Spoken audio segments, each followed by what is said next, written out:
Thank you, everyone, for joining all of us for a time outside of our normal briefing. Today we're gathering together, a group of us, to share more about our commitment at the executive branch with police and sheriffs and the TBI for a series of immediate policy changes that will be enacted. We're announcing a review of the use of force and duty to intervene policies, improved information sharing across all law enforcement agencies, and an increase in officer training requirements.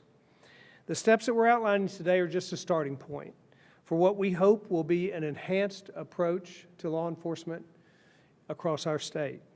But before we get into the details, there are several guests with us here today that I want to acknowledge and thank you for being here. And in a few minutes, some of them will share perspectives, but in the meantime, I'm honored to have with us Police Director Mike Rallings, Post-Commission Chairman and Knox County Sheriff Tom Spangler, Tennessee Highway Patrol Colonel Derek Stewart, and TBI Director David Roush. I also want to thank members of the Post-Commission who are here, the Tennessee Associations of Police Chief President and Germantown Police Chief Richard Hall, Tennessee Sheriff Association President and Montgomery County Sheriff John Fuson, Commissioner Long from our Tennessee Department of Safety and Homeland Security. These men and women represent the very best of the profession, and they model the discipline and the courage and the servant heart that it takes to embrace a vital and often thankless role. Thank you all for being here today. The timing and the intent of this partnership reflects a desire to ensure that law enforcement are consistently on the side of the communities that they serve. Tragic, preventable events across this country have caused all of us to confront the difference between law enforcement and police brutality, and challenged us as well to examine troubling, inconsistent citizen experiences with law enforcement. I want to be clear in my deep appreciation and commitment to the role of law enforcement in our communities. There is a vast difference between meaningful reform and meaningless attempts to defund the police or any other unrealistic approach that misses the mark on both advancing justice and strengthening interaction with the communities that they serve. In Tennessee, we've opted for a better way, one that recognizes the need for a highly professional, skilled force that demands at the same time that every Tennessean's rights, dignity, and humanity be at the forefront of policing. In conjunction with Department of Safety, Department of Commerce and Insurance, Association of Chiefs of Police, TBI, Highway Patrol, and the Sheriff's Association, we're calling on every law enforcement agency in the state to review and update their use of force and duty to intervene policies within the next 60 days. Use of force policies, by reviewing and improving these policies, we ensure that both the law enforcement agency and the communities that they serve utilize best practices from training within the context of their work. Use of force policies should be reviewed and updated to ensure, for example, that chokeholds are not used as a restraining technique. Duty to intervene policies will be reviewed and updated to require officers to act to prevent, to stop any act, even by other officers, that violate law or policy. Peer-to-peer accountability is oversight in real time, and I'm proud of these leaders for setting the expectation that chain of command is not an excuse to turn a blind eye to dangerous behavior. Through this partnership, we're also heightening accountability through better information sharing.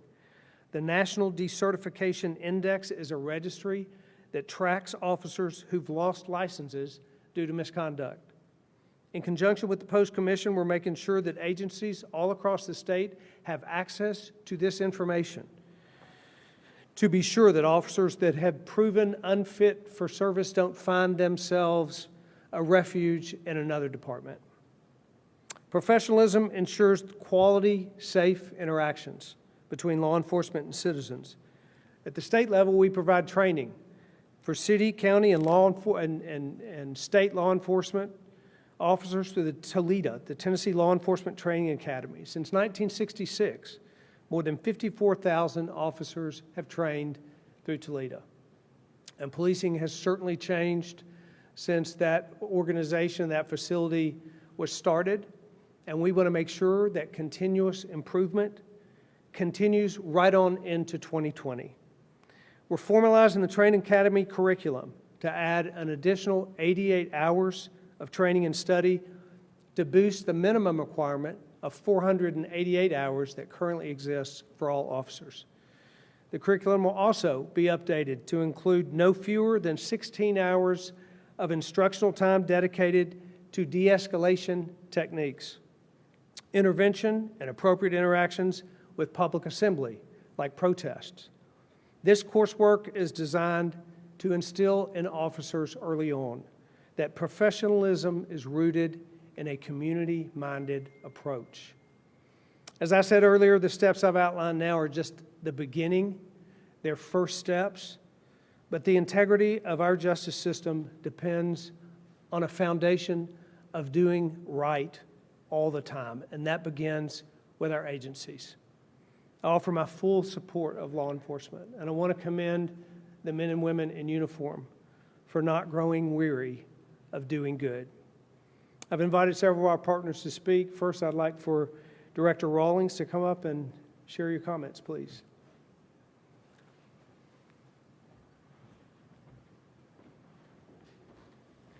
Thank you, Governor. Good afternoon. I am Michael Rallings, the Director of the Memphis Police Department. But today, I represent the Tennessee Chiefs of more than 17,000 officers from across this great state. We're in full support of Governor Lee's recommendations to continue to move Tennessee law enforcement forward. The Tennessee Association of Chiefs of Police has a long history of supporting professional law enforcement through quality training, advancement of law enforcement policies and accreditation, procedural integrity, and advocating for constitutional policing practices. The Tennessee Police Chiefs Association has committed to working together to review policies and enhance best practices statewide. In addition to the governor's initiatives, we pledge to collaborate on the following.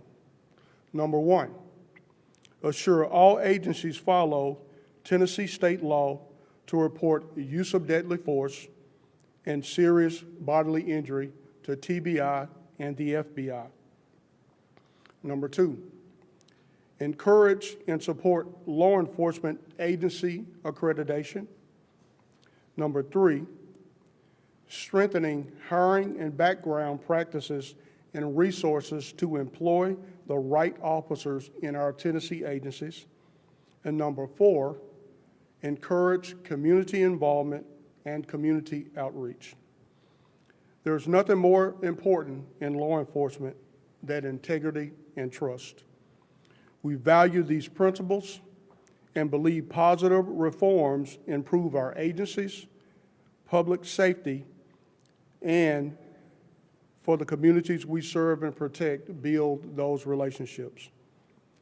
Although we provide services within our own jurisdictions, the Tennessee Association of Chiefs of Police stand ready to assist all law enforcement agencies statewide. We look forward to working with our communities, government leaders, additional stakeholders, and anyone that is willing to sit at the table with us. We will continue to move Tennessee law enforcement forward. And thank you, Governor. Yes, sir. Sheriff Spangler.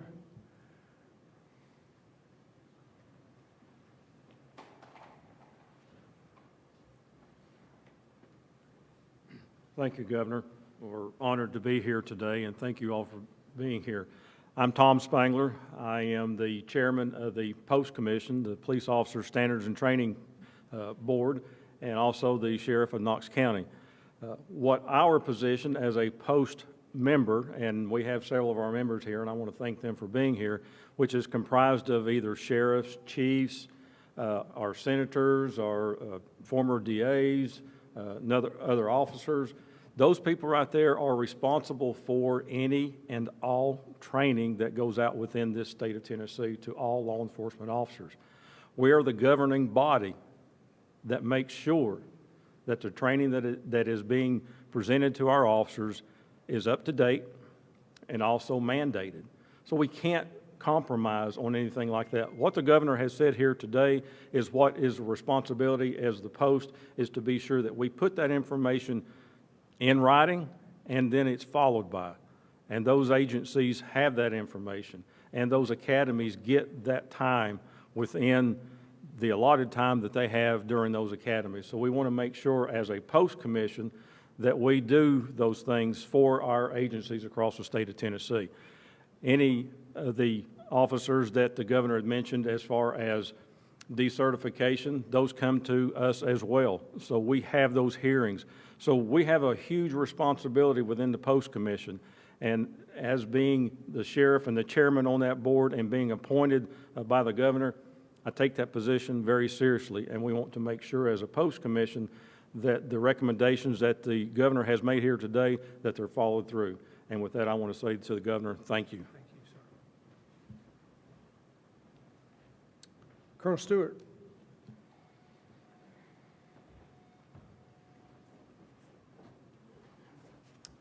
Governor, thank you for the opportunity to be here today and speak with you about use of force this afternoon. Recently, I directed the overall review of our use of force policies for the Tennessee Highway Patrol to ensure that our practices, other departments, are consistent with the best practices across law enforcement throughout the country. This review was measured against the policies against those of the IACP, the International Association of Chiefs of Police, the State Police Academy Directors, and the National Tactical Officers Association. In 2017, 11 agencies and organizations comprised of the most significant law enforcement leadership and labor agencies in the United States. They developed the National Consensus Policy and Discussion Paper on Use of Force. This policy reflects the best thinking of all the consensus agencies and was used as a template to help prepare and write the policy for the THP. I am happy to report today that the review that has been completed and reveals that our policies and our training contains the necessary guidelines to ensure the best practices of our agency and of our members are being carried out. Our training curriculum banned the use of chokeholds many years ago, but our policy review revealed that our policy was silent on this particular subject. I have ordered the immediate rewrite and revision of the general order to address this oversight, and which will clearly prohibit the use of chokeholds unless deadly force is authorized. It is important to note that the actions of the individuals that led to the murder of George Floyd are not consistent with any professional law enforcement agency anywhere. The increased scrutiny of law enforcement today is understandable, and the expectations of those that wear the badge are high. We accept this high standard. As a goal, we continue to provide the highest level of leadership in public safety today. Thank you. Thank you for each of you and who you represent and what you represent. And what this represents is a commitment that we have to elevating a conversation that is important, especially today. Given the events and the elevated conversation over the last several weeks in this country, we want to be certain that we have a commitment in this state to our citizens, to our communities, to the interaction between our law enforcement agencies and our communities. And I did not call on TBI Commissioner Rouse.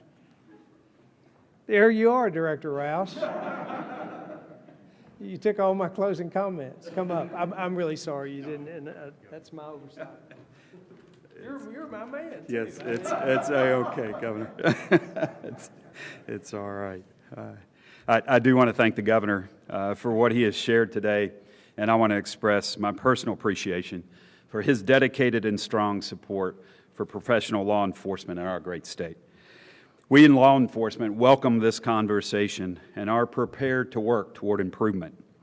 As the governor has expressed, we all understand the importance of the rule of law and the role that law enforcement fulfills.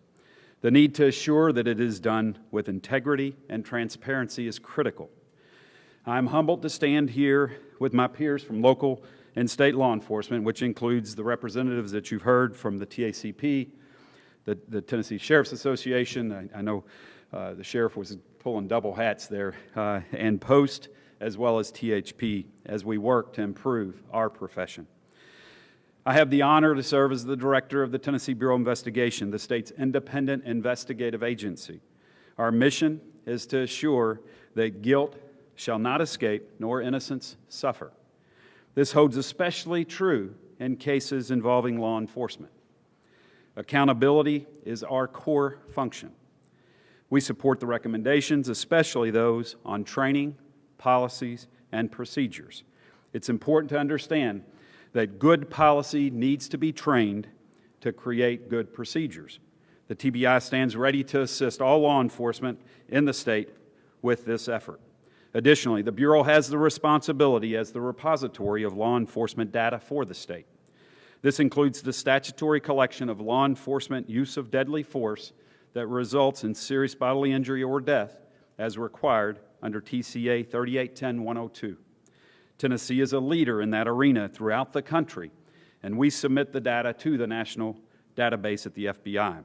We also provide a report of this data annually at the end of March. We support the effort to assure that all agencies are properly reporting and will assist any agency in this state with this as well. Lastly, I hope this message from the governor and each of us today leads to further positive interactions between our communities and law enforcement in Tennessee. In the words of Maya Angelou, we are more alike, my friends, than we are unalike. Thank you. We wish you a healthy, safe, and happy Independence Day. Thanks. Do we have any more? Again, thanks to you all. And as I said, it's timely conversation. It's an elevated conversation that needs to be had. But as Director Rallings and I met a couple weeks ago and talked about the need to make policy changes immediately that are clear and that we can institute right away, it's only a beginning. We need to begin to have and will have interaction with law enforcement across the state, interaction with community leaders and community groups across the state in an effort to make certain that Tennessee's law enforcement interaction with the communities is the best that we can be, that we can be a state that shows other states how to do it. I think we have the professionalism in our agencies to do that, but this is an appropriate time for us to be elevating and continuing this conversation, and this is just the beginning, but we're grateful for this start and grateful for the partnership that's been put together here today. So we're happy to answer any questions, and certainly these folks are available as well. Governor, so you said they have 60 days. Does that start now? Who will be kind of going to make sure that every law enforcement agency is giving that report and with that? That's right. We will. This partnership will develop the oversight for that 60 days, but that process will begin as of now. Chris, I have a question for Sheriff Spangler, if you don't mind, from your folks at WATE. I'd love to see you up at the podium.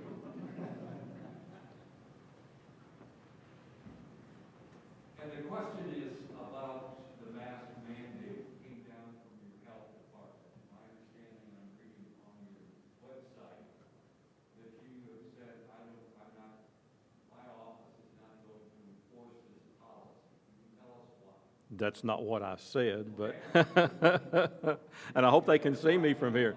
What I had said, there was some serious concern about the constitutionality of it, and they still haven't gotten the order down to us yet. So the order is now within the law department, and the law department is having some concerns with it. So there's an issue with it right now, so that's part of why we have questions with it. So you're waiting to make that decision about whether or not you'll enforce this? Well, as I said, once we find out the constitutionality of it, we will. But I don't want to take away from what we're doing here today, so I'll be glad to talk to you away from here with that if you want to. Okay, just Good. passed on by the folks. Sure, and I appreciate it. Thank you. Sorry, I didn't mean to take up everybody's time. You're good.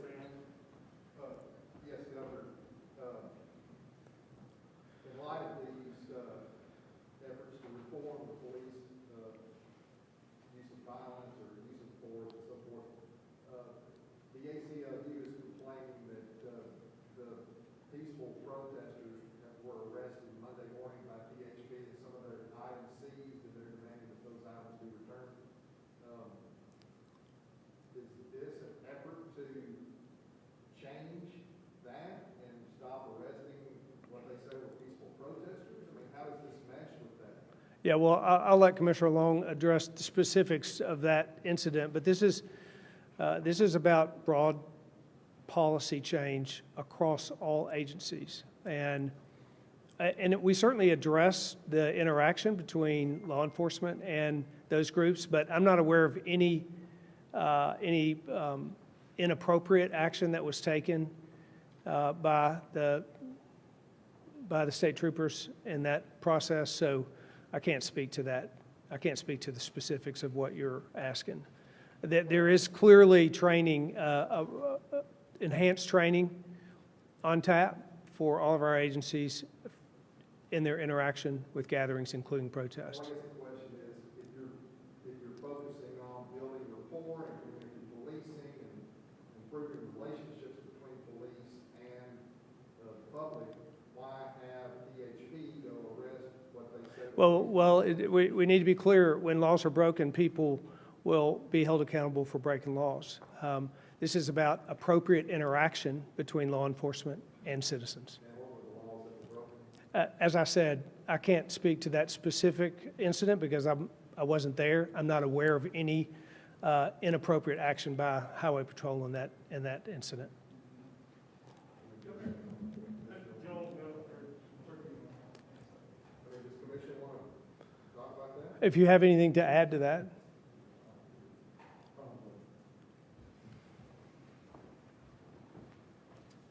Thank you for the question. From the onset, the THP has been supportive of the protesters. We have not arrested a single solitary person for protesting. We enforce the laws that apply to the grounds of the Capitol and Legislative Plaza governing camping. Those individuals that were arrested for camping on state property, and the others that were arrested for trespassing. No one has been arrested for protesting. We have charged our troopers from day one that we support every individual's right, constitutional right, to support protesters, and we're going to allow that. We will protect them and defend them. We will not tolerate illegal activity, though. Thank you. Governor, I've got a couple of questions about today's announcement, and totally unrelated things. That will be easy for you. How's the decertification index going to work? Will all current employees have to go through the system? And if there are people who are decertified in, say, Florida that came here 10 years ago, will they be, taken off the employee roll? Tom, you want to speak to that process? Can you answer that question?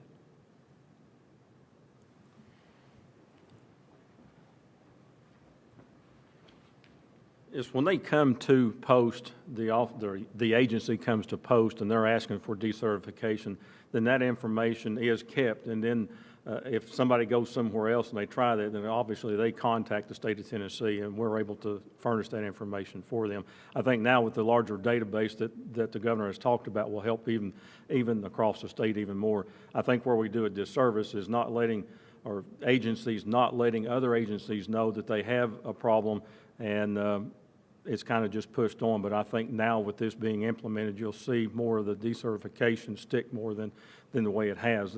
That decertification has come through post, has always been there, but it's going to enforce more from across the state. And so again, just to be clear, will it be a backwards review or only going forward? We will talk about that, and we can probably make it go backwards and look at that just to make sure. And then, Governor, what about the rest of these changes? Let's say, you mentioned the peer-to-peer accountability, right? Let's say that doesn't happen. Let's say an officer sees somebody and then doesn't speak up or stop them. What's the accountability mechanism? Yeah, a lot of what we're talking about today is a first step. This is the policy that we want to implement.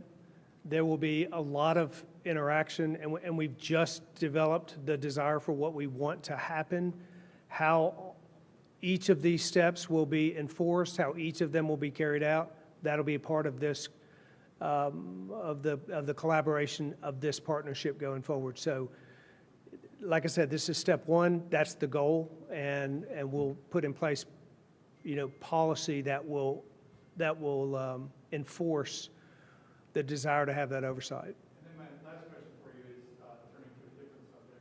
The elections are coming up, early voting starting in just a couple of weeks. We've seen a host of problems in other states, ranging from online super sites, people not getting their absentee ballots when they request it. How confident are you that Tennessee's going to see a smooth election if it can during this unusual time? Well, I know in speaking with the Secretary of State, there's been a lot of work done and watching what's happening in other states to try to alleviate and to look at the challenges they've had and the mistakes they've made so that we don't make them. We certainly feel confident. We're hopeful. We believe that we have a process that's looked at the mistakes that have been made across other states, and we hope that our outcomes will be better. Certainly hopeful for that. Yeah. Go here for the last question. Let's talk about the next steps, of course, with this partnership going forward. Anything else on your agenda to look at changing some of the things throughout our state? I think the next steps are going to be to develop, as Joel suggested there, to develop the next steps in making certain that these first announcements can be enforced and implemented and upheld, that they will become consistent across all departments, that we communicate that we put in place a process that makes sure that everything we've announced today will actually come to be over the next 60 days in the one case, or appropriate time frame for all of the things. That's the next step, is develop the practices. But then, this is a process that won't stop. I believe we've got to be committed to a never-ending process of change, continuous improvement in all of our policing efforts.